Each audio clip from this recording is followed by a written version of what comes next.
What's up, everybody? In today's kitchen episode, we're going to learn about learning. I'm Logan Parks, and we're going to be talking about learning as adults. We'll talk about lots of cool things like how settings influence the learner and the learning process, why adults choose to learn and what they choose to learn, and we're going to address the assumptions that underlie the opportunities in adult education.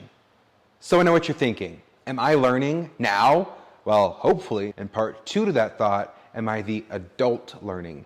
And well, it kind of depends on what age you are. You're technically an adult when you're 18, and by age 18, teens exhibit a lot of adult-like thinking, even though their brains haven't fully developed yet. They can think abstractly, and they're often future-oriented, and they're able to understand, plan, and pursue long-range goals. But National Public Radio says brains develop way after our teen years, like until we're 25. And all brains don't develop at the same time either. Female brains mature about 2 years or so faster than males. So, why do adults continue to learn? They find value in it. Job training and resume builders can help an adult become successful at their job, so there's different ways for adults to learn that can influence success for the adult. Transformative learning is experiences that should change an individual. Self-directed learning acknowledges that the majority of learning that adults do is not very formal, and it says that learning can be through content, helping individuals plan their learning, or evaluating learning experiences after they've learned something. Experiential learning is making sense of experiences or learning by doing. This means role-playing and simulations, and another way is andragogy. Andragogy.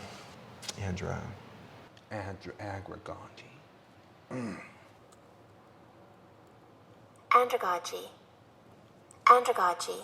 Another way of learning is andragogy, a combination of a lot of the theories that I just talked about. This approach recognizes differences in learning from childhood and adulthood, and it mixes them all up, and it helps adults learn. None of these above theories I just talked about are the correct way of learning. They're all just options, and they're really variable. Are there ways that are more efficient for adults to learn compared to the ways we learned as kids? Sure, absolutely. According to lecture slides in our class, researchers found that there are six factors that play a key in success: knowing and creating course content, knowing the students, guiding student learning, enhancing the student-teacher relationship, and evaluating the online courses. Technology is so intertwined with daily informal learning.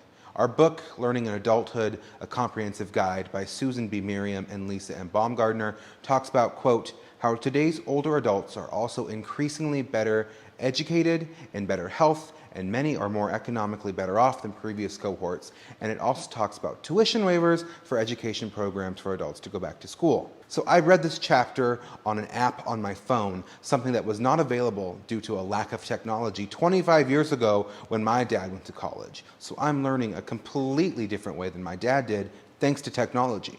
Our book also talks about a formal setting, like a school or structured lessons for adults to further their education. But adults can also learn by watching YouTube videos or searching the internet for specific topics or browsing social media. Adults use technology to learn how to do something, and in the process of learning about the subject, adults are oftentimes learning how to learn. They're learning a new app, they're learning their new phone, or how to open a new tab on their new tablet. And this all plays into learning and expanding their knowledge in order to make it easier and smoother for the next time if they want to Google how to make a new dinner or how to finish their homework on time.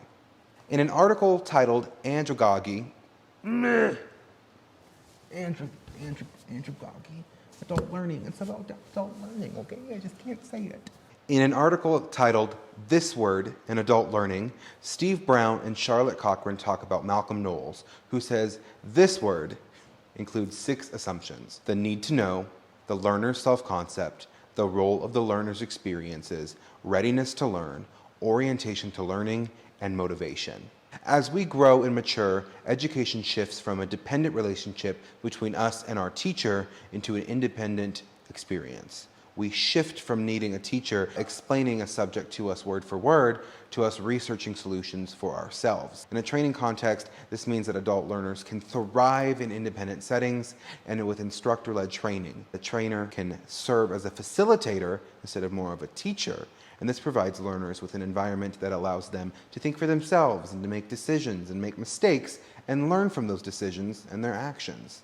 When I was working a new position as a social media influencer for a major retail company, I was just getting into my new job and the company shut down due to the COVID-19 pandemic. Everybody in the entire company was furloughed except for me and 79 other influencers. So this means that we had to lean on each other and we had to learn from each other. We had to learn Instagram analytics. We had to learn when and where and what to post, on top of learning the business side of our job. What product's going to be the next bestseller? What's coming out next season? What do I have now that I can post? What are the expectations of the job that we just got? So as we were learning the job, we were learning new processes too. This ties into the process called incidental learning. We read about this earlier in the article called Dimensions of Adult Learning, which was edited by Griff Foley. Incidental learning is unintentional or unplanned learning. So, by checking my analytics and social media reach, doing my job as a social media influencer, I was able to learn and get familiar with the business side of my retailer. I was learning business by posting on social media. Learning as adults looks way different than learning as kids, but it's just as important. Some adults take trainings for empowerment at work to increase their skills. Some adults with kids in a family never get the chance to go back to a formal setting for education, but they take all the trainings they can find at work, and they take classes online, or they find stuff through YouTube or their social media platforms. I'm working full-time and going to school online, whereas my sister is working on her doctorate in school. These situations are different, but the end game is that, fingers crossed, we'll both graduate with our degrees. I hope to become a C-suite executive when I'm done with my education. I want to be a CEO, or I want to be on the board for nonprofits. What does that mean for me? It means I will always need to continue non-formal lifelong learning. I'll need to adapt as the company does, not only to have my structured education, like my master's degree, but I'll also have to learn company policies and maybe even help create company policies. According to Andrew Dyer from the Boston Consulting Group, companies will need to reskill or upskill 60% of their workforce in the next 2 to 5 years due to the COVID-19 pandemic. It will take learned knowledge and skills in order to take responsibility for corporate learning and improve the business's performance to enlarge contributions to society. I want to be knowledgeable enough to empower my employees to also receive relevant learning in the workflow, harness the power of data-driven learning, and create a corporate learnscape. Studies from Boston Consulting Group also show that about 10% of corporate learning happens in formal person training. So this means that about 90% or the majority of learning comes from non-formal lifelong learning. At the current nonprofit I work for, I feel empowered to learn. However, in some workplaces, employees don't feel like that. Why? According to ResearchGate.net, some employees feel there's a lack of opportunities, motivation, and capabilities in the workplace.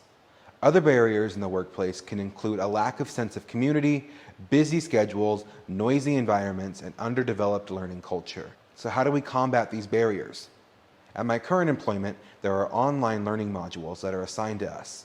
Committees like the Trust and Respect Committee create happy hours for colleagues to get together and interact with each other outside of the workplace in order to build respect for one another. Educational hours can be requested to complete online learning modules, where we can step away from our daily assigned tasks and we can take a full hour to learn about what we need depending on what's been assigned to us.